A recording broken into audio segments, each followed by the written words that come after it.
Good evening. I now call to order the December 9th special meeting of Municipal Council. Under declaration of interest, are there any declarations of interest tonight? Not seeing any. I will move to item C, and that is the land acknowledgement statement.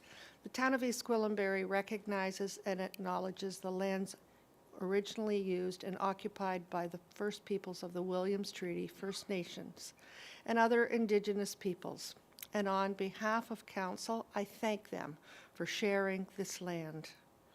We also acknowledge the Chippewas of Georgina Island First Nation as East Gwillimbury's closest First Nation community and recognize the unique relationship the Chippewas have with the lands and the waters of this territory.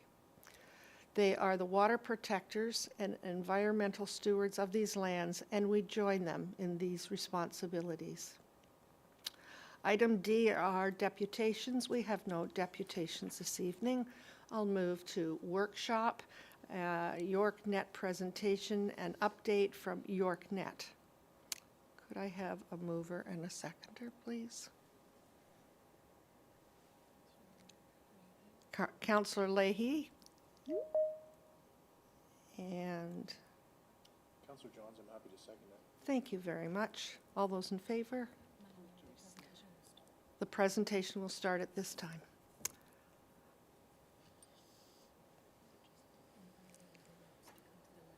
Thank you very much, Madam Mayor and members of Council. Apologies for not being there in person this evening. I thought it best to keep my flu out of the Council chambers. Tonight we have an update on internet expansion activities in East Gwillimbury. We have two speakers tonight. The first is the longstanding chair of our broadband working group, Terry Russell, and the second is the general manager of YorkNet, Laura Bradley. While it's important to note that the municipality does not have the primary responsibility for providing internet services, it's something important to the community and we'll continue to advocate on their behalf. So thank you for the opportunity to be with you tonight, and I'll pass it over to Terry to kick us off.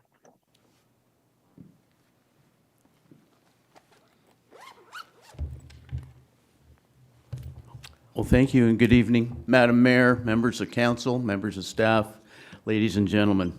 As Brendan mentioned, I'm Terry Russell, and I've been the chair of the Broadband Committee since we started 6.5 years ago. Before I get started, I'm going to try to be brief because there's been so many things that have happened in the last 6.5 years just in this project. You can't cover them all, so I'll try to cover some high points. But the first thing I wanted to do was acknowledge the folks who've served on this committee in recent history, and they are Harold Wagner, Bob Kyriakidis, Rob Shusty, and Stella Grinfield. They have worked very hard to help and guide people along the way to do the right things here, and I'm very glad we have them, and I'm just wanting to acknowledge them. So, tonight I'm going to briefly review some of the highlights, as I mentioned, of the group. I've talked about who our volunteers are. So, this is like a story. In the beginning, it was 2019. The Broadband Working Group was formed in the spring of 2019. It was comprised of 6 members plus Councillor Crone. Thank you, Councillor Crone, for your participation as our council liaison. First thing we did was establish a mission statement, which is to guide the town of East Gwillimbury to facilitate ultra-high speed broadband in order to service industrial, residential, and government customers in the greater East Gwillimbury area.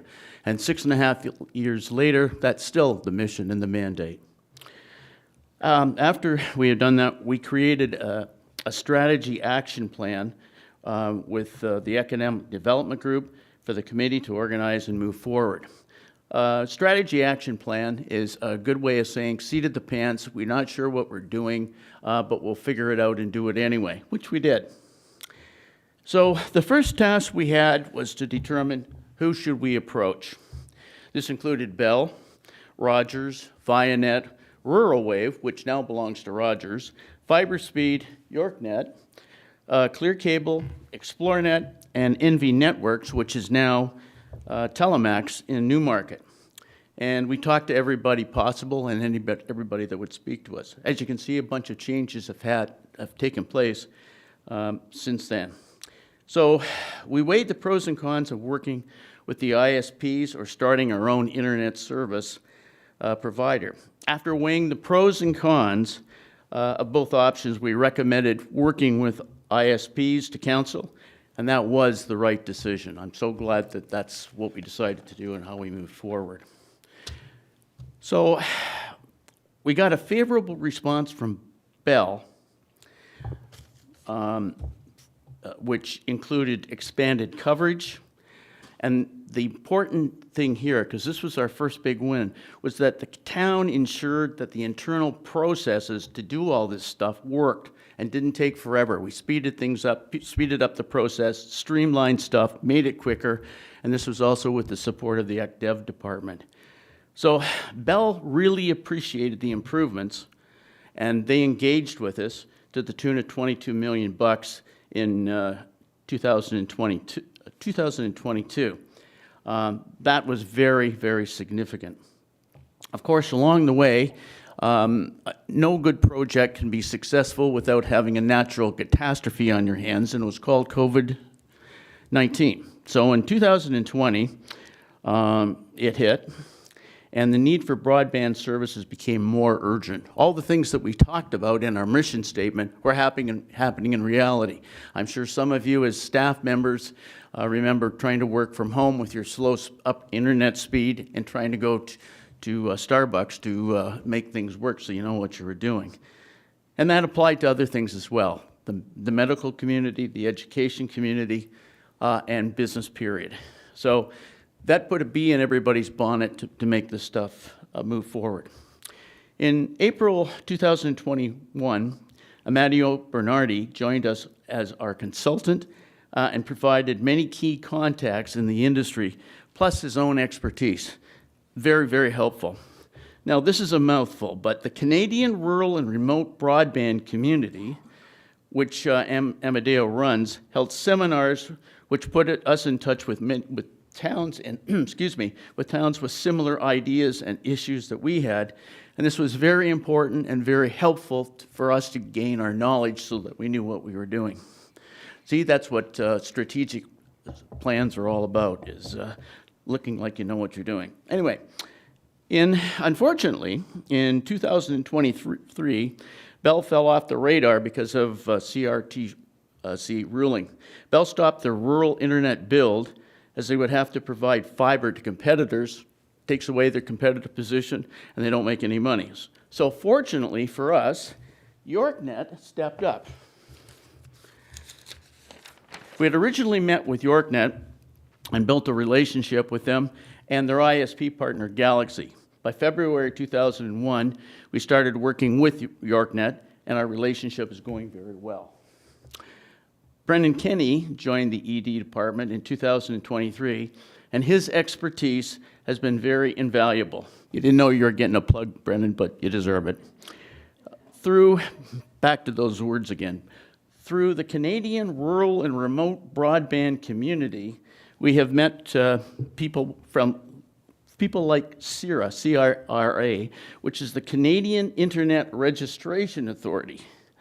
Brennan sourced an internet performance testing tool from CRA to measure coverage. So we can now measure the coverage any household has anywhere in the town. And this will also be very important as we go forward. So that's a quick, brief summary of where we are. So where are we currently with the line in the sand? Well, currently the coverage is about 98% of all dwellings in East Gwillimbury. And that certainly is a lot better than we were not that many years ago. And that's with good coverage for everybody. There's a 2% to go, but that's the next thing we have to do. So things like CRA will be very helpful in analyzing people's requirements as we go forward. We also need to look at pricing to make sure that the carriers are being fair, and also as the needs require that they up the amount of internet highway that's available to move forward.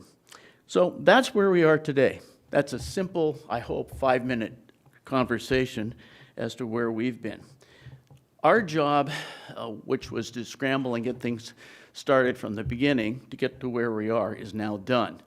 So as we move forward, our organization will be called upon only, from what I understand, for specific things where there's stuff that extra help is needed for the town.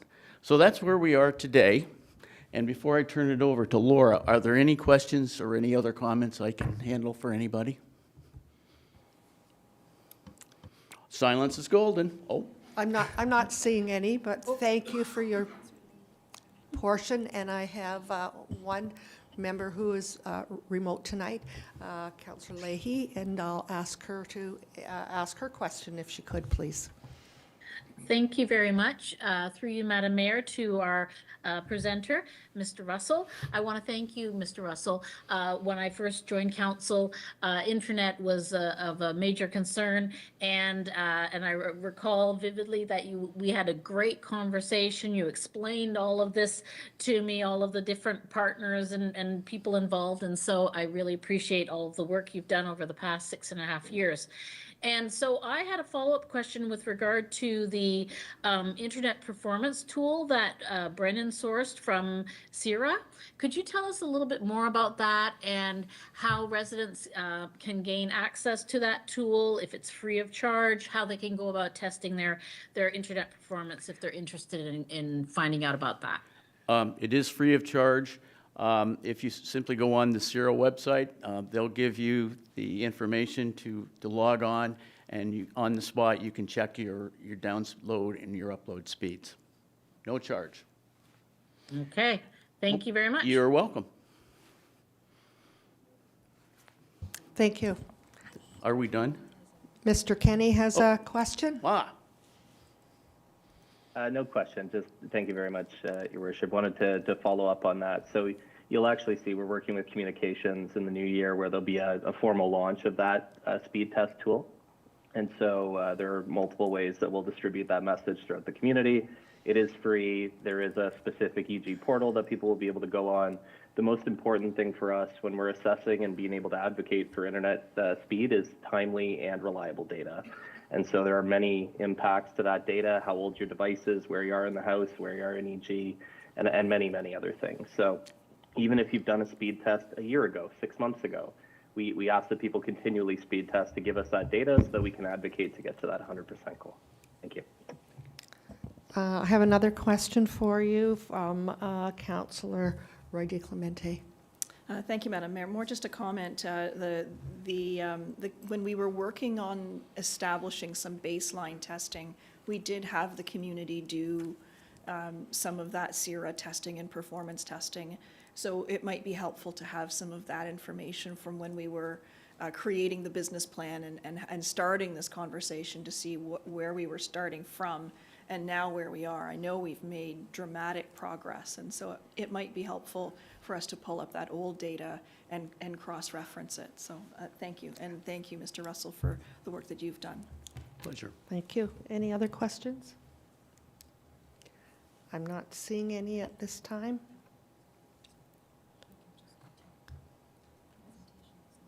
The presentation's not concluded, so we will continue on. Thank you. Thank you. I'm done, so I'd like to introduce Laura, and thank you for the good things you've done at YorkNet, and look forward to hearing what you have to say tonight, too. Thank you. Welcome. Good to have you with us this evening. Thank you, Madam Mayor, members of council. I appreciate the invitation, and I'm pleased to give you an update on where we stand with the YorkNet and our current builds and the proposed outcomes. I'll just make sure someone's going to advance this, right? Because I don't have a clicker. So, Laura, you can simply ask us to go next slide, and perfect. we'll do that, yes. Excellent. Thank you so much. I'm going to start off with a little bit of a background on YorkNet to make sure that all members of council here at East Gwillimbury are familiar with our corporation. I'm going to talk a little bit about our mandate, and then I'm going to dive into some maps. If the maps aren't clear, we're happy to follow up following tonight with more information if that's helpful. So if that's what you prefer, please let us know at the end, and I'm ready to get going. So if you wouldn't mind proceeding one slide in advance. So YorkNet is actually a corporation that's owned by the municipality of York Region. We are a for-profit corporation. So we're what's known as a municipal services corporation. The regional council sits as our sole shareholder. We have 9 members of council on our board of directors, and we do meet 5 times a year as a board of directors, looking at the fiscal responsibilities and financial health of the company. So that is really our directive. You can see our current board members up on the slide here right now. We do have a revision every year at council. I believe they do it in January. They reestablish the board members, and we actually have an AGM in June. Next slide, please. So on this slide, I just want to touch lightly upon our mandate, which was codified in our shareholder direction with the region. We exist for 3 main reasons. The first and foremost reason is to actually connect regional facilities. So this is all about connecting water, wastewater sites, transit, transportation, CH&S, public works, police, and as well, we reach out with municipalities, you see at the second level there, to do community centers, fire halls, town halls in many cases. So we're really focused on this as the majority of what we do, which is actually supporting the services of both the regional and municipal operations. In the last place there, you see partnering with private sector. So this is really where we're going to talk about our universal broadband funding project, and we're going to talk about what we're doing with our partner to help improve broadband connectivity across East Gwillimbury for citizens specifically. But bear in mind that we actually also build our network, and we've been underway on massive construction builds since 2020, which I will show you in a few slides, to make sure that those municipal facilities also have connectivity. So I think you can put in perspective based on the comments from the councillor about where you started with your speed tests, starting before your committee was put into place to try and improve things. I'm sure you can understand it was the same for a regional or municipal building. If the citizen couldn't get service, they also couldn't get service. Not high quality, not high speed.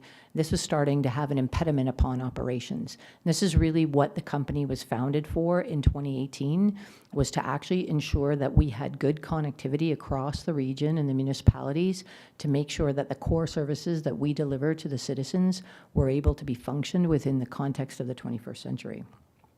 Next slide, please. So I always like to tell audiences, especially when I'm speaking publicly, we build critical infrastructure. And I think it would be very apparent to this council, based on the efforts of Terry and the committee and Brennan and his predecessor, that you understand this. So you understand that data and voice communications, video communications is really a foundational element of what we're trying to achieve in terms of how we run our operations. So you can see on the slide, one of the reasons what we provide is something called dark fiber. So what that really means is we as YorkNet, and this is why we have partners, we're an infrastructure company. We are really just focused on putting the infrastructure in the ground. And that really aligns with other things that municipalities do. It sets us up to be in a less competitive stance with the major carriers, because what we're trying to do is enable the infrastructure. And then as you see from the previous slide, we actually lease that out to any carrier. So we're happy to lease it to the Bells of the world if they want it, as much as the Vianets or the Rural Waves or whoever else you heard in his list. We're non-discriminate. We're what's known as an open access network. So we do have 7 different providers that use different parts of our network to deliver their services, independent of our specific partnership with Galaxy. The other reason we focus on the infrastructure and why we established the corporation to work through your community and the remaining communities is it's about building good, strong, resilient infrastructure. So I think as we've seen, and to lean a little bit into the COVID experience and other emergencies, it's not just about being shut in your home. It's about making sure that you have access to all the best communications infrastructure in every disaster, crisis situation that can occur. And sometimes when you don't have good, strong, resilient infrastructure and you're relying on other types of infrastructure to maybe deliver your communications, those can get lost. And even the most prevalent example I like to highlight to people is even in instances where you're not aware there's a disaster, the best example being the Rogers outage in 2000, and I think it was 22, where they were down for a day. And that from a business perspective, not so much my business, but if you're running a different kind of business that relied, say, on payment transfers, that was a disaster. And so we start to see why we call it critical infrastructure, because nothing can really operate without these foundational elements being in place across large geographies. Next slide, please. So this slide just likes to point out, and we use this a bit in public as well, that we are made up of 9 local municipalities. That's what makes up York Region. So when we're talking about servicing the region, we're actually talking about targeting all 9 municipalities. So our particular mandate is about trying to cover all the areas of most critical importance in those 9 municipalities and trying to expand our reach as much as possible. Next slide, please. When we started in 2018, the region had already built some fiber infrastructure. So that's what you see on the slide where you see the green lines overlaying on the gray lines. There's about 165 kilometers of fiber and conduit. There was a lot of aerial. And you can see that it is very much around the heart of Newmarket, mostly because that's where you could build short runs, basically, very cost effectively, and connect various regional facilities at a reasonable price. You also see a very long run down to the south. That was a project that was Economic Strategy worked with an organization called Canary and Orion to help build a connection between South Lake Hospital and an IBM Watson computer. And so that gave us more fiber, getting us deep into Vaughan and through Richmond Hill. But what you can also see in the slide is you see this some what I'll call specks or lines of green that aren't really connected to anything. So this becomes a bit of a problem when you're trying to build a network, because what you have now are islands. And the islands aren't as valuable as they are when they're interconnected and contiguous and touching each other. So our first endeavor was to put together a plan that could help us to try and identify how to achieve those goals. And I can tell you that that original plan before COVID was targeting about 800 kilometers. So we were going to build across different parts of the region, build out a plan. I like to call it getting to the four corners, because we have some very vital wastewater facilities in the four corners. And so that was really a big target for us, setting out our first 10-year capital plan back in 2019. Next slide, please. Then along comes a little disaster, as Terry mentioned, called COVID-19. And I can actually remember just prior to COVID-19 and lockdowns, there was an announcement of a funding program called the Universal Broadband Fund. There was one prior to that called ICON, which was the province, and UBF was the feds. And I had been assessing these programs and talking to our senior management about applying to them. And I remember a question coming forward, well, why would we want to cover so many roads? And I said, well, first of all, we have to worry about our own resiliency and redundancy in crisis situations. But I also said, and second of all, because I believe Italy just shut down all their schools. And I said, what would happen if we had to shut down all our schools and send all our children home to places like East Gwillimbury, where we knew connectivity had poor spots? And 3 weeks later, they shut down the schools. So we used the opportunity of the funding program to do two things: help us build more infrastructure to make the region and the townships, the cities more resilient in terms of the infrastructure we need to run our operations. And secondly, to partner with a company who would help us deliver fiber to the home to our rural remote residents who had been left behind. So what you see is that by the end of 2024, we're up to over 1,000 kilometers. So now we've exceeded our original goal. We're sixfold what we were in 2019. So we've put a lot of effort into trying to get the conduit and then the fiber into the ground. And following along with that, we put the electronics into place and then light up the customers. I can tell you that we have some slides to talk about the updates specifically for East Gwillimbury, so I'll leave some of the commentary for that. But we are making good progress. And next slide, please. Our full network view currently for before the end of this decade is to actually have over 1,660 kilometers in the ground. So this is the view we're working towards with a deadline of 2029 in terms of building out what we see as the current view of the most fulsome network that we can provide. So you can see there are a few roads. I don't think there's too many in East Gwillimbury, actually, but there's a few roads that aren't green. And I assure you that the reason they're not green is because the federal government and the province say someone else is on those roads. So that is the only reason we're not on those roads, is because someone else is claiming that territory with some kind of adequate service, the 50 by 10, for the citizens. So if we find that not to be a valid point, especially with the tool that Brennan wants to implement, then we are happy to engage and discuss what we might be able to do going forward. Next slide, please. So as I mentioned, we actually do have multiple ISPs using our network. We don't necessarily dictate where they choose to make that selection. They do that by themselves in terms of their own business needs.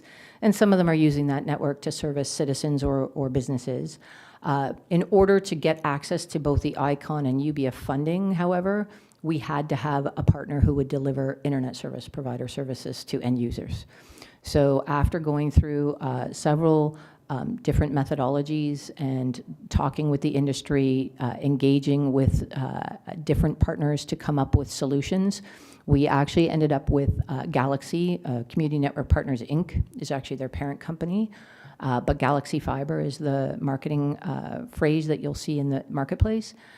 We partnered with them because there was, by our determination, a financial component required from our ISP partner. We weren't going to put all the network in the ground and then just hand it over to them to make money. So there was a financial contribution on the capital build, and that held, unfortunately, for some of the people we were dealing with, they decided to negate their part of the process because they didn't want to make that commitment. They wanted the 3 levels of government to actually invest. So Galaxy did come to the table. They have made a financial commitment to the project, which they are honoring. And in addition, they are actually responsible for connecting the customers. So we do work with them on a process when we're able to get the electronics up and running, once there's enough fiber in place, and then they go marketing currently door to door to engage with people and get them signed up and offer them the services. Next slide, please.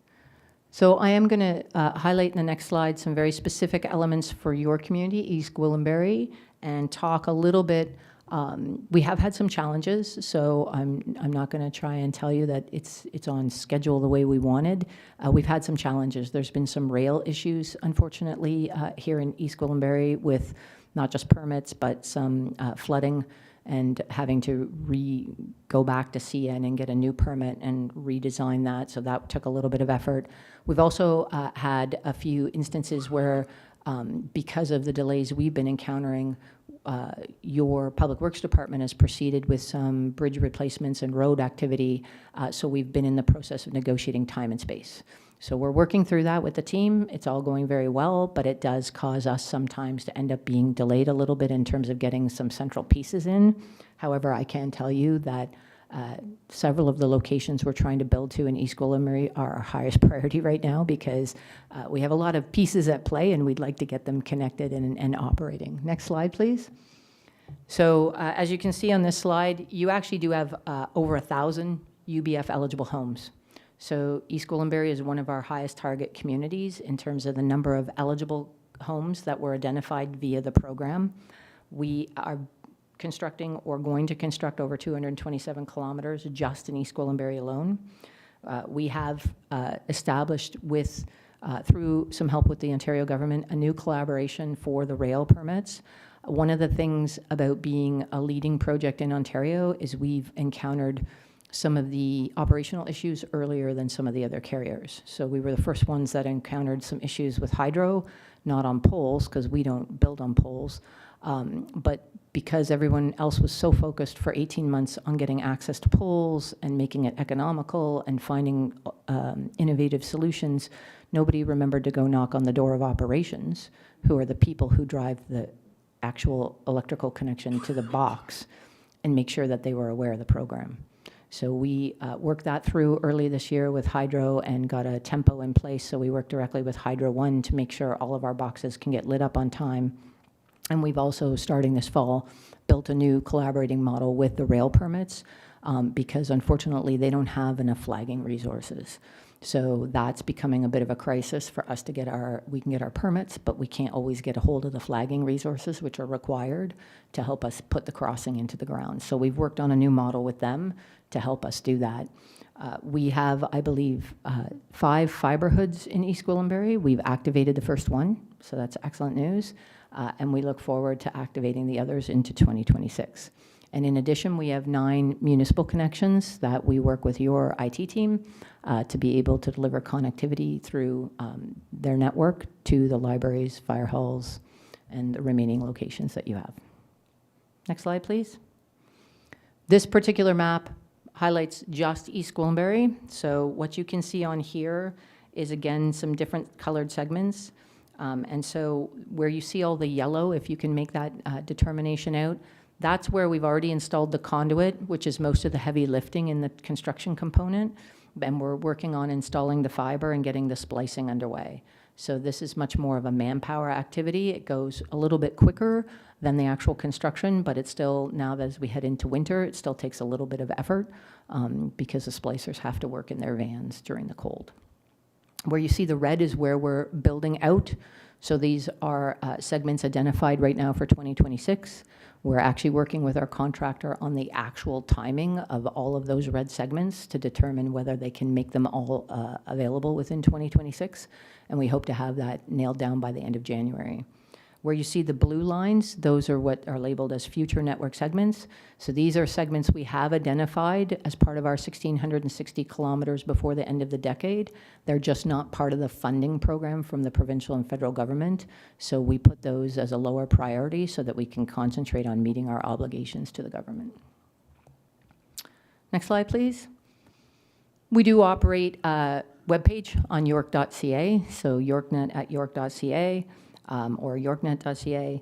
We have had more than 4,000 page visits. We do encourage, if you're speaking with people from the community and they have questions about the project, they can go to our webpage. There is an option to email us directly.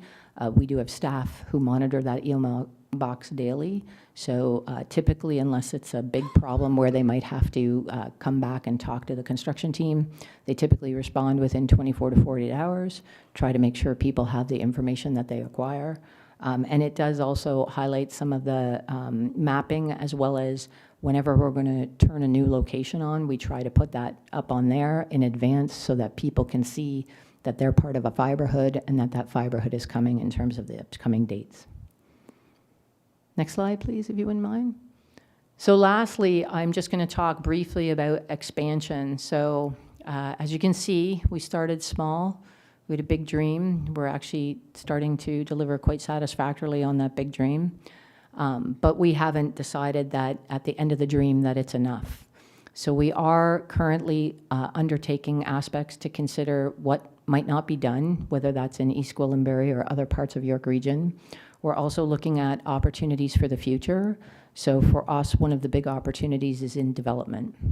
And so we're actually working to reach out to all the municipalities for your planning team. There is a process to get into the joint trench. So typically developers have a joint trench. It's typically built by Hydro, and all the telecoms go in there, and we need to be added into the list of the telecoms that need to be advised in advance. We know that several of the developers are more than happy to have us on that list. It actually does 2 things for us. It opens up the opportunity of getting more fiber to the home and giving competitive choice to the citizens, but it also puts us in the ground at a much more affordable cost should there be any expansions of municipal or regional infrastructure that require connectivity. So if you think about that, you're saving a lot of taxpayer dollars by getting us in the ground at a very effective price, even if that facility, whether it be a pumping station or a water chamber or a traffic light that may not come about for 10 or 15 years, the conduit is inert. It sits in the ground. It's very pliable. It withstands a lot of activity. It's easy to repair. But we can do that at a much more effective cost and make sure that our services are in place when ready to serve the citizens at an affordable price.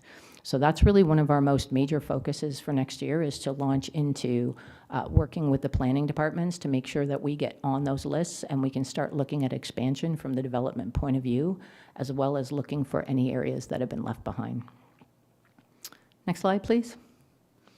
So lastly, I just close with, we were very pleased to work with Terry and the team, good contact throughout the years. I think we even had a couple of sessions, Terry, if I recall, with the citizens, trying to get people excited. It takes time, which I know is frustrating. I, as a citizen of Ontario, was in the same boat. I had to wait years. I got connected. It takes time, unfortunately, to build these networks, and there can be, unfortunately, a lot of complications and delays. But I think the big message we like to tell people is we haven't forgotten and we haven't stopped. We've just gotten slowed down. So we are coming. Our commitments are solid. There is no question about funding or anything else from our side. It's just a matter of trying to get through the actual items and get the actual conduit and fiber into the ground. So I'm happy to take any questions, should there be any, and that's all I have. Thank you very much. We do have some questions. Councillor Crone, go ahead, please. Thank you, Madam Mayor, and through you to Ms. Bradley. Thank you so much for your presentation and all the things that you do for our town. It's appreciated. If we could go back maybe to the slide that had the map with the yellow and orange lines on it. I was just curious if you had an ETA for those when the yellow might be lit up, and then subsequently when the red lines would be lit up. Yeah, through you, Madam Mayor. So they actually, those particular yellow lines, Councillor Crone, are different fiber serving areas. So I don't have all of them memorized. I can tell you that the ones north of Queensville leading east, I can't say exactly how far east because there is a distance determination on the electronics. Those are the ones slotted to come online next. I believe the team was frantically trying to get the actual electronics activated before Christmas. I do believe, however, if I heard accurately the other day, there might be a delay by Hydro. So Hydro, I believe, is moving a pole or a connection to a pole somewhere out near Princess. And that's been having some delays in terms of getting those electronics. The other areas more to the east and the south, those are in different fiber serving areas, and I believe they're closer to the end of Q2, early Q3 2026. And how about the red? The red would also fall into probably Q3 or Q4. So a little bit depends on winter build, which unfortunately started early. Okay. And through you, Madam Mayor, one last question. I understand that, or have understood that part of the original funding agreement was, and correct me if I'm wrong, but it had to be, the networks had to be built out by a certain time frame. Is that urban legend, or is there some truth to that there was a deadline that you had to meet to qualify for the funding? Through you, Madam Mayor, yes, Councillor, there was a deadline. I can assure you the deadline was December 2025. I can also assure you that we are one of the most advanced projects. The government extended the deadline about a month ago to 2028. Yeah, makes sense. Okay, thank you, Madam Mayor. Councillor, go ahead, please. Thank you. This is a big undertaking. I can see by the maps just how many kilometers need to be done. My questions are similar to Councillor Crone's about the fiber installation and splicing. It's underway, but you're saying not till 2026. So these conduits were put in the ground in 2024, but residents are going to have to wait 2 years before they're lit up. Is that correct? Through you, Madam Mayor. In some cases, yes. So for instance, while it sounds not big in the context of a lot of meters, and it isn't, I assure you, a rail crossing like the incident we had at Princess where it's not just our conduit, but there's a pipe that goes under the rail, a stainless steel pipe. It flooded, and that caused flooding even on both sides of the rail. So then CN shut us down, and so then it took months to renegotiate with CN on how to resolve that issue and then get the new pipe in the ground. In some cases, just because you can't get an answer from CN. So, and while those couple hundred meters seem trivial in the context of building, and they're a couple of days, to be quite frank, in terms of conduit, they connected everything, including the box down the street further on Princess. So we couldn't build the electronics. And then Hydro decided to move the pole, so we couldn't build the electronics because we're waiting on Hydro. So it's small things like that that add up. So it does look in some cases, and it's valid, that some of the conduit went in the ground in '24, but because these pieces that interconnect it couldn't be built, we can't activate the electronics, which means we can't get to the home. Okay, so I understand when there's a specific issue like that, but in some areas, we've got one side of the street's done, the other side of the street's not. That can actually be because they come from a different electronic box. Okay, so my comment is really around communication, because some residents have been told it's imminent, a couple more months for 2 years, and now you're saying Q3 2026. So residents would make different decisions about whether to sign up for Starlink or whatever. But when you're told it's a couple of months, and they've signed their contracts with Galaxy, and the only updates are it's soon, it's very soon, and this is the first I've heard of Q3 2026. Again, I can't pull all of them. I don't have the list with me because Yeah. I'm not going to. It changes weekly to some degree in terms of when we can get some of these elements. So, for instance, there was a delay this week on Monday because Hydro didn't move the pole. So what I'm saying is, I understand there's some delays, but 2.5 years of telling residents it's soon, it's imminent, a couple more months, to me, it isn't fair to the residents. I'm just talking about, I know you're doing everything you can, and there's delays that are beyond your control. I'm just saying, from a communication standpoint, can we be a little bit more fair to residents and not be promising it's imminent for 2.5 years? Absolutely. Thank you.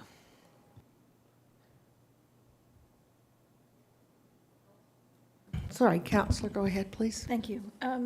Through you to Ms. Bradley, I guess my question, and maybe it's sort of related to Councillor Carruthers' question, has to do with sort of service standards from Galaxy. Because I'm often I hear once in a while that residents have tried to reach out to Galaxy. Galaxy hasn't returned their call. So I'm just wondering if there are service standards that are part of the agreement that they have with YorkNet. Through you, Madam Mayor, we don't have standards on the service because we're not a partner in the service. We're merely a partner in the infrastructure. However, I'm happy to take that back and talk to Galaxy directly about that. Thank you, I appreciate it. No problem.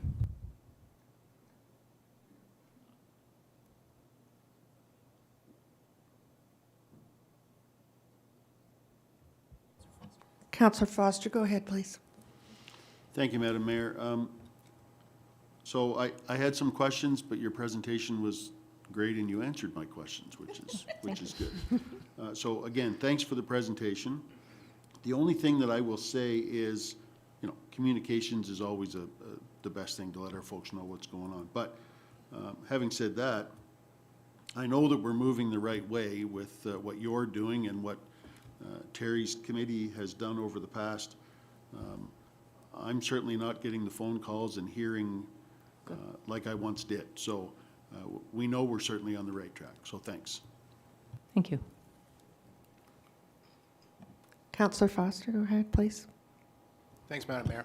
I just wanted to reiterate the thanks. I think that listening to Terry speak and frame up the past and kind of set up to where kind of YorkNet has entered in of where we needed, it is very, very clear to me. You spoke about resilience in kind of the mission, but it is very clear to me that it was resilience in the leadership and the individuals that were helping to make this happen. I think that, we're talking about Q2, Q3, Q4 of 2026 and turning the reds to yellows, the yellows to greens. The fact that we can be sitting here and talking about having this type of coverage for all of East Gwillimbury. This is my first term sitting here, but I will tell you, I am extremely proud of the work that was done before I was sitting here to get us to this point today, because there was some very heavy lifting. Like, I grew up in the rural part of town, and like to see this, it's exceptional work. So thank you sincerely to both yourself and the volunteers. Thank you. Thank you. Are there any other questions at this time? Seeing none?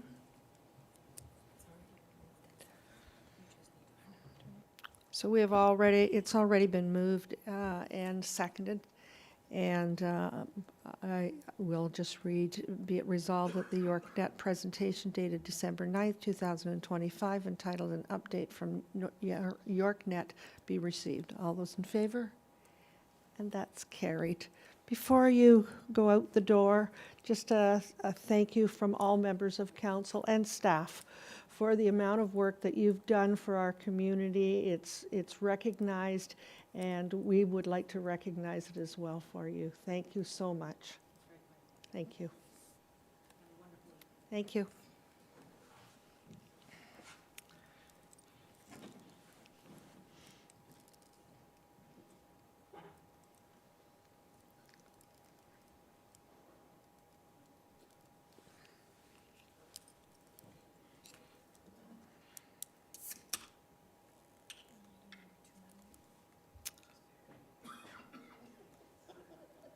You sure? You're sure? Good. We're now at item 2, Parks, Recreation, and Culture presentation, active transportation and trails master plan update, part of our educational session. And I'd like to refer to General Manager of Parks, Recreation, and Culture to introduce this item, please. Thank you. Through you, Madam Mayor, staff have prepared a workshop this evening focusing on an update to the Active Transportation and Trails Master Plan, otherwise known as our ATTMP, with high-level recommendations. Staff will be formally reporting back to Council in the new year to support the update in principle, with a further public and partner agency consultation period prior to seeking final Council approval. I'd like to highlight that EG residents continue to value our trails network. Our Parks and Rec Master Plan surveyed just under 1,000 residents, and 80% had indicated they use our trail system and see value in further expansion and enhancement of our trail system. Over the past 8 years, an investment of over $20 million has been built and added to our trails network. The majority of the trails added are part of the development planning process and in partnership with York Region, as well as the LSRCA, with absolutely no cost to the taxpayer for design and construction of the majority of the trails completed. Staff have included throughout the workshop pictures of the many trails that have been completed. The update to the ATTMP has included extensive public consultation and public outreach, as well as our partnership agency outreach and input, and includes existing and future trail alignments, short and medium and long-term planning, trail standards, and funding strategies. I'd also like to thank our Active Transportation and Trails Committee of Council for their support and guidance with this project. Presenting the workshop this evening is Frank Mazzata, our Director of Parks Development and Operations, and Stephanie Fraser, our Landscape Architect. We also have David McLaughlin with WSP Consultants available to assist where needed and as a support. I'll now turn the presentation to Frank Mazzata. Thank you. Good evening, Mayor, members of Council, and the public. Thank you for the opportunity to present to you the draft updates to the town's Active Transportation and Trails Master Plan. Moving forward, I will refer to it as the ATTMP. This plan supports the town's corporate strategic plan pillar of building complete communities and enhancing the ability of residents to connect to amenities, services, employment, and each other.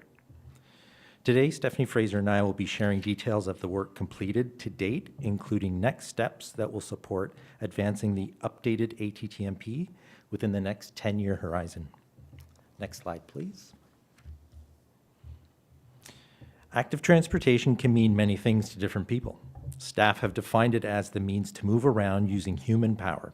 This includes walking, biking, rollerblading, skateboarding, using a wheelchair, or other mobility devices. As of recent, this plan also considers including the use of electronic-assisted e-bikes and e-style scooters. The Active Transportation and Trails Master Plan is a roadmap that plans facility implementation over short, medium, and long-term periods. The ATTMP explores all lands within the town and can assist with leveraging partnerships with other government agencies, landowners, and developers. The ATTMP attempts to identify new infrastructure or betterments to existing active transportation assets, policies, and programs that support the movement of people using non-motorized methods.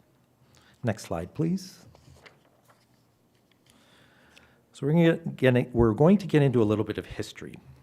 The town of East Gwillimbury completed its first active transportation and trails master plan in 2012. As the town's inaugural plan, it successfully established a clear framework for a connected active transportation network and has guided subdivision development and site plan approvals by ensuring strong pedestrian and cycling connectivity in new developments.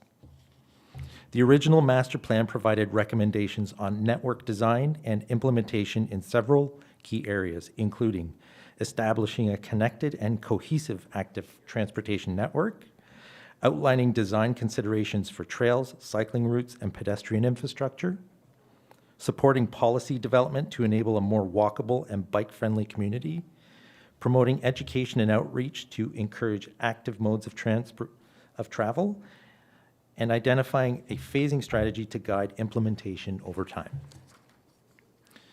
The ATTMP is now being updated to reflect the considerable growth the town has experienced since 2012. This update will build on the strong foundation of the first plan while incorporating updated AT routes, emerging best practices, new legislation and policies, the latest design guidelines, and best practices. The result will be a modernized, forward-looking plan that continues to support a safe, connected, and active East Gwillimbury. Next slide, please. The current ATTMP period from 2012 to present represents an important chapter in the town's active transportation history. This period marks over a decade of council and staff commitment, steady progress, shared vision, and memorable trail opening projects that many of us have attended. Since the adoption of the 2012 Active Transportation and Trails Master Plan, 44.2 kilometers of active transportation routes and trails have been designed and or constructed with a supported investment of over $20 million. Park development staff have been determined to implement the plan's recommendations, contributing their expertise and commitment to ensure each project's success. Their efforts help bring to life many of the trails that are now appreciated by residents. I'm sure we all remember the many trail openings and ribbon cuttings that were proudly attended by residents, project partners, and the town's Trails Committee members. These celebrations that symbolize collective achievement and forward momentum by past and present council members, creating a sense of continuity while each playing a meaningful role in shaping active transportation, the network that exists today. Together, these milestones reflect not just infrastructure investment, but a legacy in collaboration, leadership, and community pride. I'm going to pass over the presentation to Stephanie Fraser. She's going to get into more of the details of the update information. Thank you very much. Welcome. Good to have you with us. Thank you. Good evening. I don't know if I'm shorter. Okay. Right. As part of this network update, the vision and objectives from 2012 were reviewed and updated to reflect current strategic goals and best practices, as Frank mentioned earlier. A lot of the information from the 2012 report is still valid, but needed to be updated, so it is included in the overall updated report. The following vision statement was adopted. The town of East Gwillimbury recognizes the benefits of active transportation and supports active transportation as a means to promote healthy lifestyles, encourage sustainable land management, foster more environmentally friendly community design, and reduce the number of single-occupant motor vehicles. The town achieves this by promoting a safe, comfortable pedestrian trail and cycling system that accommodates people of all ages and abilities, connects new and existing communities, and provides access to natural features and other key destinations. Next slide, please.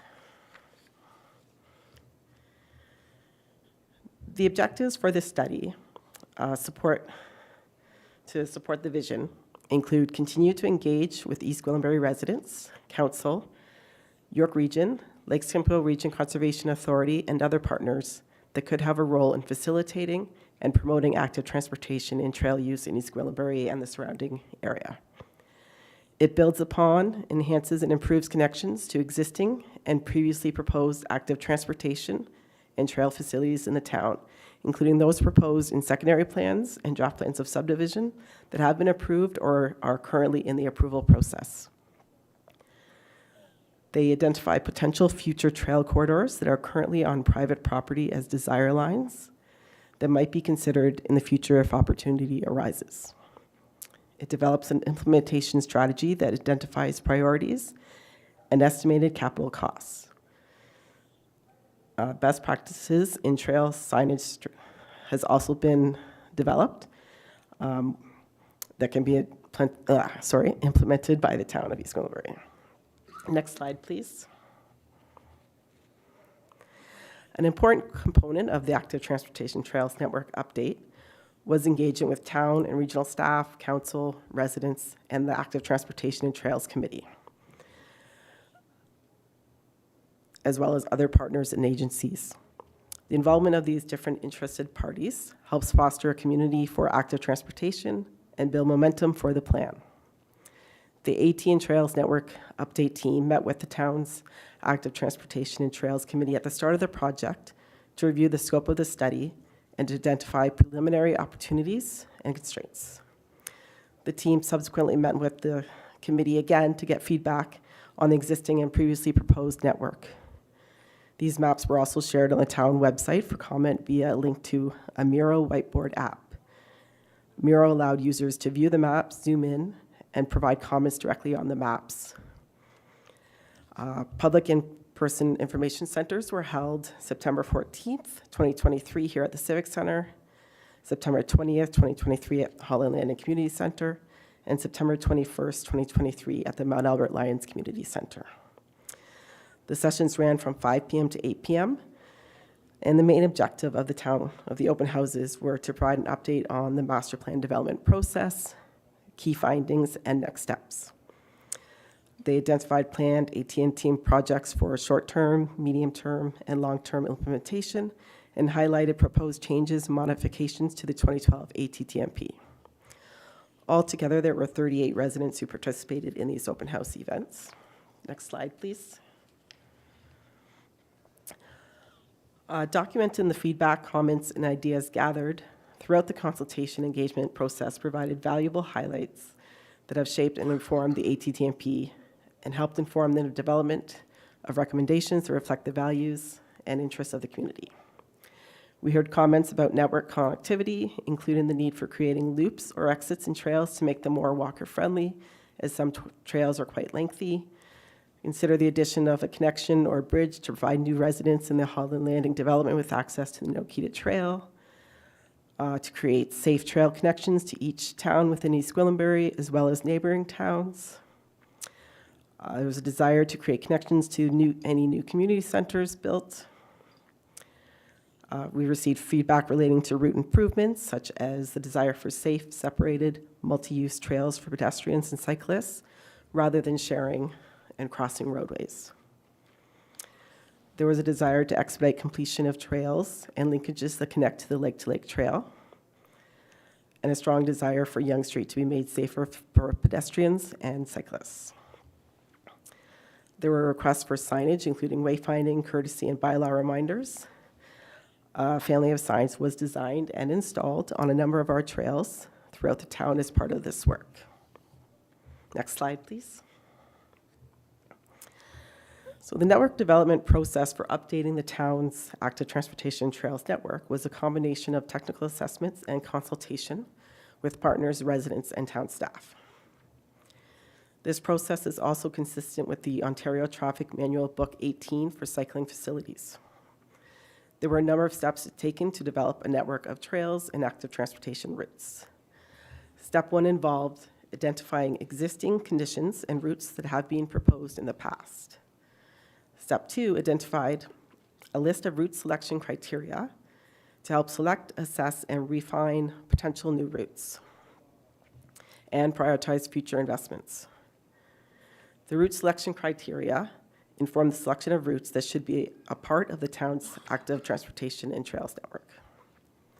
They are intended to be used beyond the development of the network update and the ATTMP to provide town staff a tool to evaluate new opportunities as they arise or when local contexts change. The criteria should not preclude projects that have a high level of public demand, nor those that have been identified in previous planning processes from moving forward. This is a list of route selection criteria applied to identify candidate active transportation routes. Routes should be designed to improve safety and enhance current conditions for people of all ages and abilities. Routes should close existing gaps and provide consistent, comfortable, and continuous routes throughout the town and to surrounding municipalities. Routes that support the development of a multimodal transportation system by providing connections to transit facilities and other key destinations should be prioritized. The constructability and feasibility of the route will be based on the level of capital investment required, their alignment with existing capital works projects, and if there are any constraints such as property ownership. Routes should provide connections to the trail network, tourist destinations, parks, and green spaces to enhance opportunities for visitors and residents to engage with natural areas on a regular basis. Next slide, please. Step 3 involved identifying candidate routes to be included in the town's active transportation and trails network. These routes present potential routes that could form part of the ultimate proposed pedestrian, cycling, and multi-use network. In step 4, desktop and field exercises were conducted to verify the candidate routes' existing conditions and facilities, assess local surroundings and key destinations. Subsequent to that, these routes were presented to town staff, partners, and the public to refine and confirm the routes at a high level prior to determining the specific facility type. Other considerations in developing the candidate route network included connections to a multi-use trail along the Bradford bypass, a recommendation of parallel routes for arterial roads with high traffic volumes, constrained boulevard spaces, and/or conflict with a high number of driveways.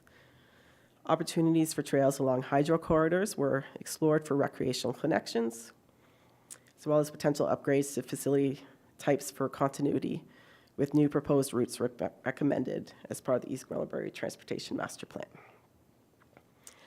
Route conditions were assessed, including but not limited to existing curb-to-curb width on roadways, roadway platform, road right-of-way, on-street parking, utilities, and other physical constraints. Next slide, please. With a high-level candidate route network developed, the next step was to determine the most appropriate facility type based on best practices. A list of criteria was used further to refine the preliminary assessment to identify what facility type to propose. In total, the town of East Gwillimbury's active transportation and trails network is made up of over 750 kilometers of routes. Approximately 291 kilometers are existing, and this report proposes an additional 459 kilometers of routes. The network is intended to be a blueprint for implementation of facilities and for decision-making as it relates to active transportation and trails. The recommendation should be reviewed at the time of implementation to identify if the proposed facility type or alignment is appropriate. There should be flexibility in the plan to accommodate additional routes and revisions as the network and town evolves. The recommended trail maps and phasing maps have been included as appendices to this presentation for reference purposes. Next slide, please. This is a summary of the network by facility type and is divided between on-road, in-boulevard facilities, and off-road facilities. Approximately 70% of the proposed network is located within a road right-of-way. This facility type provides two-way travel, is shared between people riding bikes and pedestrians, and is suitable for roadways with moderate to high traffic volumes. Other on-road and boulevard facilities proposed are cycle tracks, although you'll see 0 is the number that has been identified for proposed. We do have some existing, though. conventional bike lanes, paved shoulders, signed routes, signed route with urban shoulder. There's an item labeled regional proposed. These are proposed facilities within regional road right-of-ways. Facility types have not been prescribed to those, as that will come about in consultation with the region at the time of implementation. Next slide, please.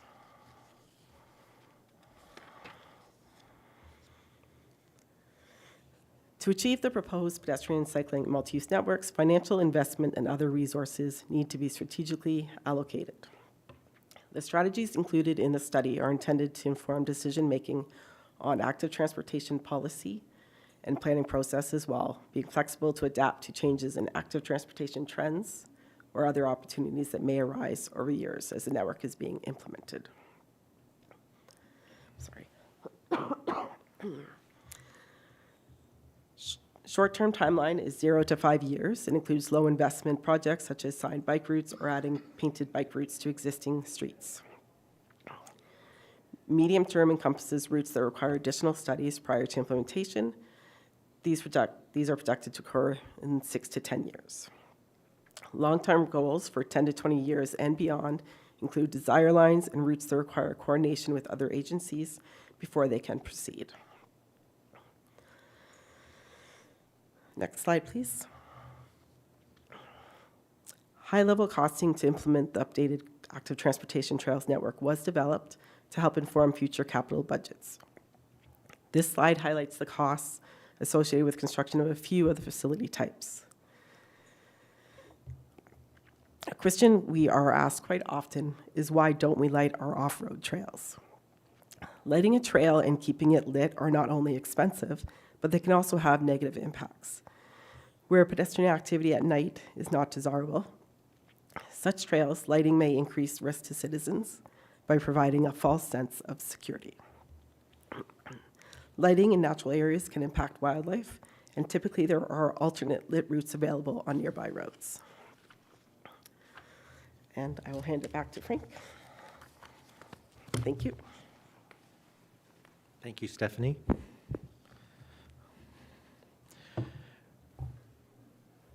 To successfully implement trail expansion and enhancements, funds are required to build the community's pedestrian, cycling, and multi-use trail networks. It is essential to strategically allocate financial resources over time to support dedicated capital funds within the town's 10-year budget forecast. This first step will establish a predictable funding strategy and will ensure steady progress on network implementation that allows the town to respond to emerging trends and opportunities, building a connected, accessible, and future-ready active transportation system. It is anticipated that most ATTMP capital costs associated with proposed on-street facilities will be incorporated as component elements within planned roadway widening, reconstruction, and resurfacing projects. These initiatives will be undertaken in close partnership with the region of York. In addition, the town will continue to actively collaborate with the Lake Simcoe Region Conservation Authority to ensure integrated planning, approvals, and efficient project delivery within natural heritage systems. Financial funding of ATTMP priorities will also include leveraging available provincial and federal grant opportunities to maximize funding support and reduce the financial burden on local taxpayers. For new development that occurs over the next 10 years, the ATTMP projects are expected to continue to be funded through development charges and supplemented by external sources, including regional, provincial, and federal programs for cycling, pedestrian, and trail projects. Staff will review and approve ATTMP routes that are funded through the development approvals process. The updated ATTMP will also inform the next DC background study, providing guidance on the estimated funding required for implementation. Next slide, please. So where are we now? The recommendations and next steps. The following recommendations and next steps by park staff are: a council report will be presented to council in Q1 of 2026 by Parks, Recreation and Culture, formally asking council to adopt the ATTMP document. Park staff will work with communication staff to issue a media release and public notice on the completion of the ATTMP update, including providing residents a final 60-day public and stakeholder commenting period. We will also be providing the updated ATTMP and 2012 document to all town departments, including regional departments, emergency services, transit, community groups, school boards, provincial agencies, and conservation authorities for their final review. A request that York Region consider the proposed updated map routes and facility types for regional roads in future environmental assessments and road designs. Recommendation to incorporate short and medium-term recommended routes into the development charges background study and 10-year capital forecast. We'll also be recommending to continue consultation with residents and stakeholders to confirm short-term infrastructure priorities. And finally, to apply a performance evaluation measure to monitor and monitor the implementation of the ATTMP projects. That concludes the presentation portion of the workshop. I would also like to note, as Stephanie mentioned, that the active transportation mapping routes were included in the council packages, and we are now available to take any questions. Questions at this time? Councillor Leahy, go ahead, please. Thank you very much, through you, Madam Mayor. So that's a fantastic presentation. I did have a few questions, and I wanted to make an observation first before asking my question about a future candidate route. And so it makes a big difference, and I think it's important for residents and taxpayers to understand, depending on the material of the trail, the cost involved. So you have very ambitious plans for hundreds of future kilometers to add to the trail and active transportation system. The multi-use trail the cost is $250,000 per kilometer. The multi-use path, which is asphalt, is $375,000 per kilometer, and boardwalks, like was built with wood for the Simcoe Trail, is $4.5 million per kilometer. So of those future trails that you have planned, and I'm hoping that you could talk a little bit more about a potential east-west trail route or path, so that people in Mount Albert could make their way to the Health and Active Living Plaza. But what materials and what types of trails and paths are you predominantly planning for in terms of looking ahead to the potential cost? Through you, Madam Mayor. So the reason for providing the three different levels in terms of cost were strictly to provide sort of an order of magnitude in terms of cost. We do apply very different surface standards within active transportation in different situations. For example, our limestone trails are very typical within our NHEs. It's more environmental. It does allow water percolation through the soils. So that's our typical standard.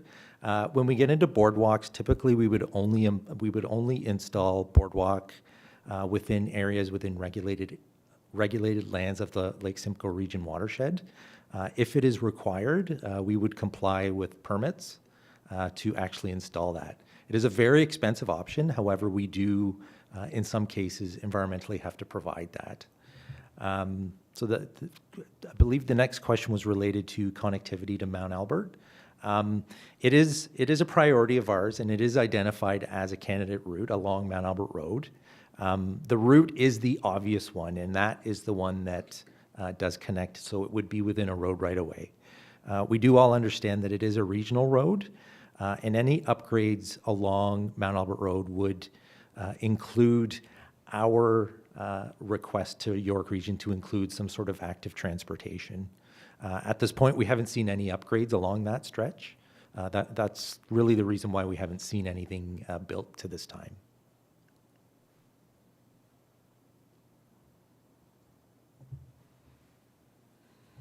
Madam Mayor, if I may, through you, I have a follow-up question. So in order to move a potential connectivity route between Mount Albert and, for example, the Health and Active Living Plaza along Mount Albert Road, are there steps that we should be taking now, planning with York Region, or requests to work towards a plan to make this become a reality in the next few years?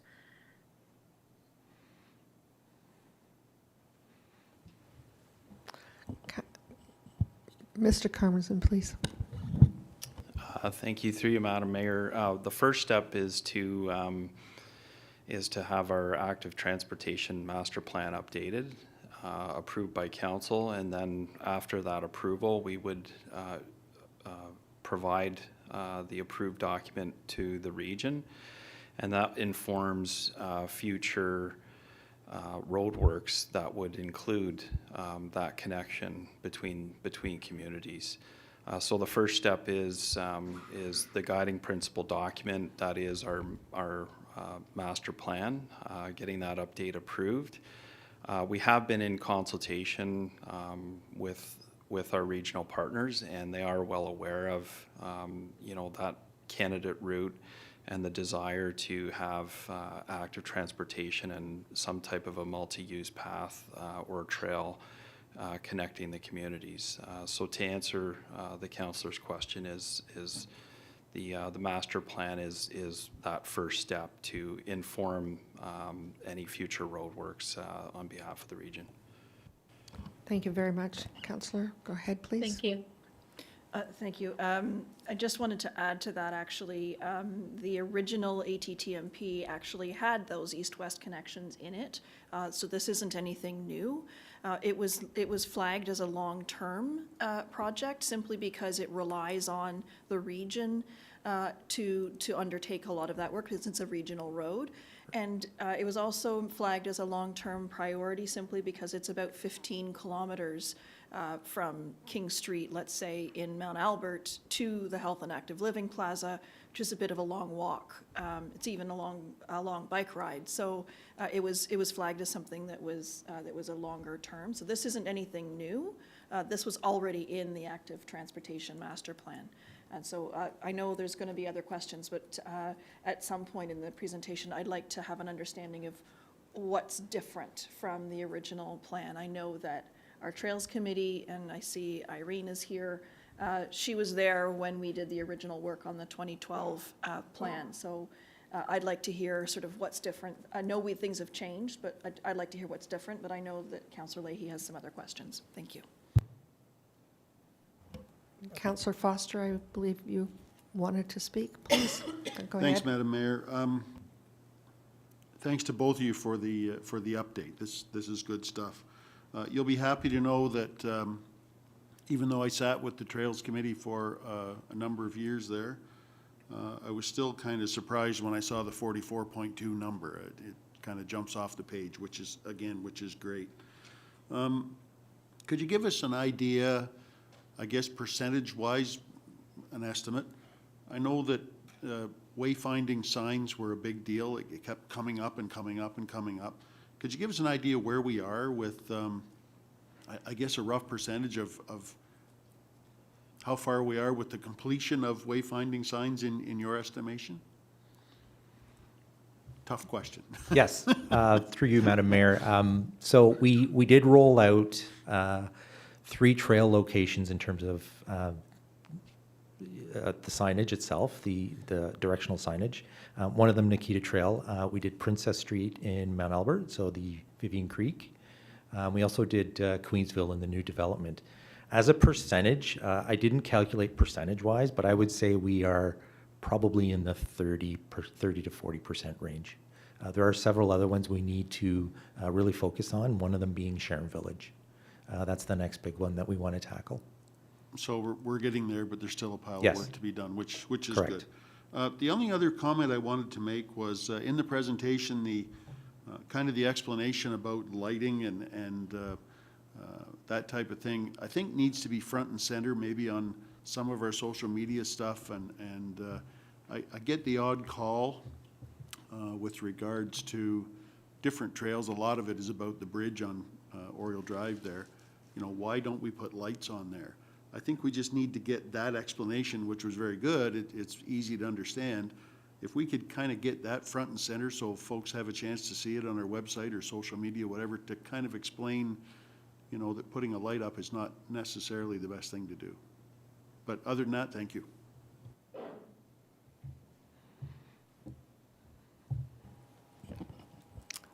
you have any comment? The jury is out on, definitely on lighting. We've explored it. Definitely our approach to it is providing lighting does in some cases, especially deep into trail systems, can give you a very false sense of, you know, safety. And I think our approach has always been that trails in the evening and at night, you know, should be used or not used in terms of very cautiously. But we don't encourage it, and for that reason, we do not light it.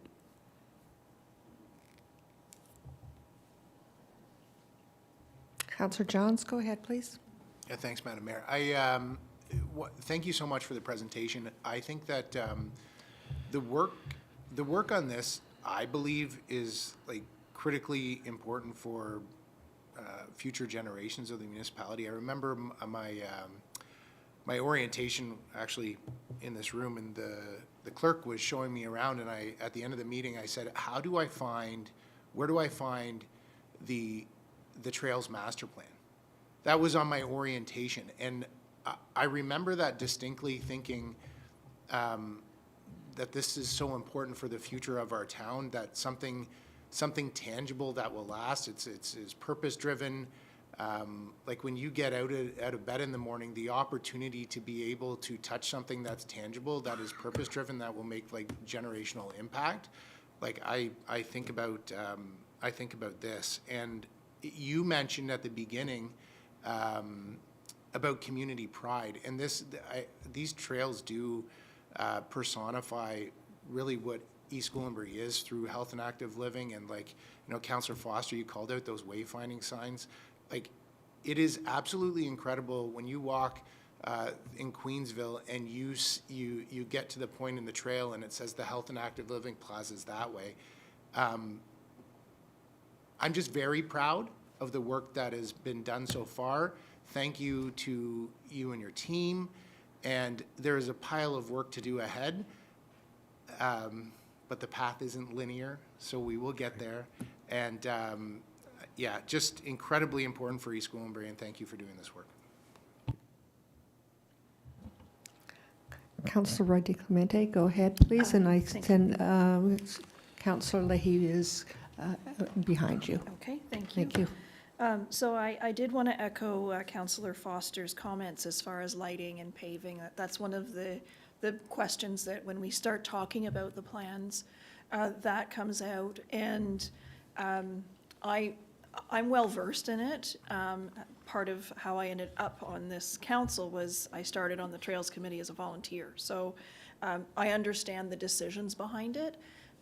But there are a lot of people who are coming into the community who even come through the transition space from one community, one neighborhood, and one municipality to the south, and they come into the north, and there's a completely different trail infrastructure, even though they're still walking in a linear direction. And so I think communicating that is important. I know it's in our documents, but sharing that with the public is helpful. And once people understand the decisions that we've made, they get it, that it's part of what makes East Gwillimbury, and part of our commitment to being green is to not pave and not illuminate with artificial light. So I think that's really important, and I thank Councillor Foster for raising it. As far as my comments earlier about what's new, I think the big thing that we're struggling with right now on our trail network is the rise in the use of e-scooters and e-bikes. And, you know, every municipality that has a good trail system is dealing with, we'll call it trail etiquette.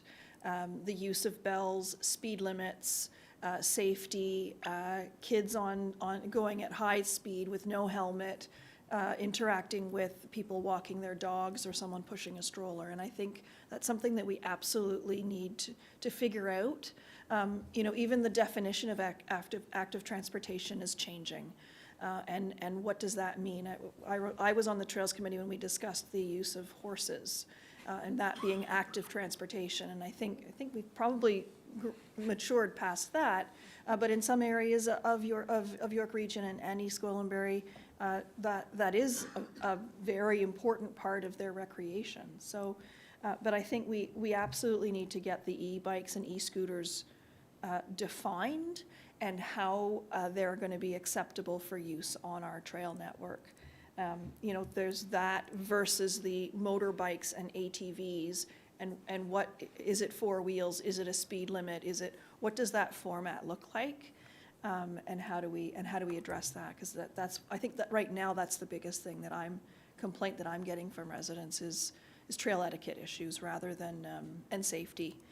Because of that interaction of motorized versus non-motorized, or electrified versus human. So thank you for that, and I look forward to hearing more about the new plans.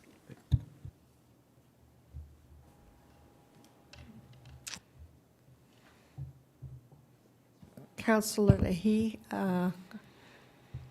you're on. Thank you, through you, Madam Mayor. That was my question. It was with regard to e-bikes and e-scooters and electric forms of transportation, because recently I've also been dealing with complaints from residents and even experienced it myself on paths when electric bikes have been tearing by on the trail whilst walking a dog. So my question is, I fully support that we need a better definition and improved definitions as we evolve with technology, but also I'm wondering about enforcement. So if we have rules around trail etiquette, I think one of the most recent situations, you know, bylaws followed up, but then obviously by the time an e-bike has flown by, there's no witnesses or it's very hard to implement enforcement. So are there any strategies being considered with regard to enforcement of trail etiquette rules for the safety of residents? Thank you. Go ahead, please.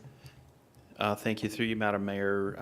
As our trail standards, our signage, our etiquette evolves with the introduction now of multimodal and e-scooters, I think one of the things we can do is work very closely, potentially with bylaw, to perhaps look at the option of enforcement, proactive enforcement and patrol. Some municipalities have implemented a patrol along certain corridors of our trail system. So that is something that we've certainly noted here this evening, and something worth considering. Councillor Lloyd, go ahead, please. Thank you. We had a dry run of this at our Trails Committee last week. So I've already seen the presentation, but the amount of work that's been put into this is really incredible. And it really speaks to the commitment of our staff to see this through. And one of the things that we were talking about is how it's so important for our active trails master plan that when we do look at the official plan, that we're looking for those linkages of green space, or making sure our natural heritage is connected up, and it's so important so that we have the space to put in these trails going forward, and that connectivity is just so important. So I want to thank both of you for the work you put into this and a great presentation, and thanks to Irene being here on behalf of the committee. Thank you. Thank you very much. Other questions? With that, I will ask for a mover and a seconder. Thank you. Councillor Roy DeClemente, all those in favor? And that's carried. Thank you very much. We are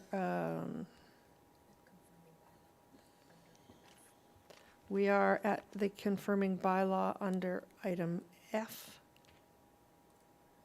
Could I have a mover and a seconder, please? Councillor Foster, Councillor Johns, thank you. All those in favor? And that's carried.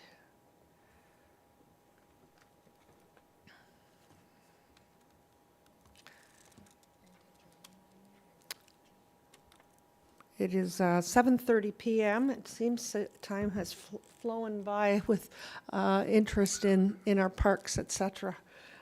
With that, I'd ask for a mover and seconder, please. Councillor Roy DeClemente, Councillor Foster, be it resolved that the special meeting of Municipal Council be adjourned at 7:30 PM. All those in favor? And that's carried. Thank you very much.